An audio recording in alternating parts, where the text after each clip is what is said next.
गवाले को हुआ भगवान का दर्शन। एक गवाला रोज गायों को चराने गांव से बाहर जंगल में जाता था। जंगल में एक संत का आश्रम था। वहां संत रोज तप ध्यान मंत्र जाप करते थे। गवाला रोज संत को देखता तो उसे समझ नहीं आता था कि संत ये सब क्यों करते हैं। गवाले की उम्र कम थी। संत के इन कर्मों को समझने के लिए वह आश्रम में पहुंचा और संत से पूछा कि आप रोज ये सब क्या करते हैं। संत ने बताया कि मैं भगवान को पाने के लिए भक्ति करता हूँ। रोज पूजा पाठ तप ध्यान और मंत्र जाप करने से भगवान के दर्शन हो सकते हैं। संत की बात सुनकर ग्वाले ने सोचा कि मुझे भी भगवान के दर्शन करना चाहिए।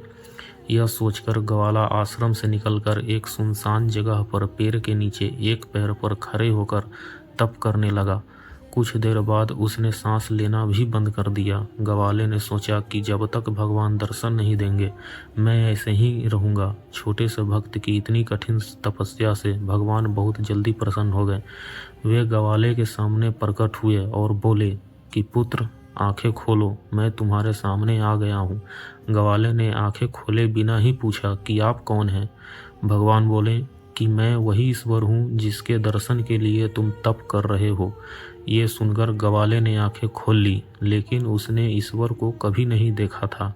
वह सोचने लगा कि क्या ये ही वो भगवान है। सच जानने के लिए उसने भगवान को एक पेड़ के साथ रस्सी से बांध दिया।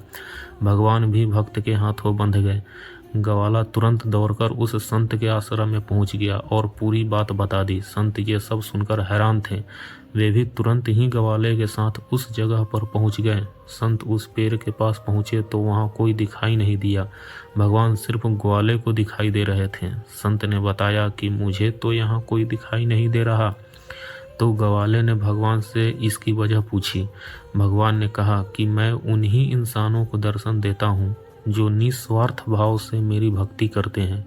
जिन लोगों के मन में कपट स्वार्थ लालच होता है उन्हें मैं दिखाई नहीं देता। सीख यही है, जो लोग भगवान की भक्ति निजी स्वार्थ की वजह से करते हैं उन्हें भगवान की कृपा नहीं मिल पाती है।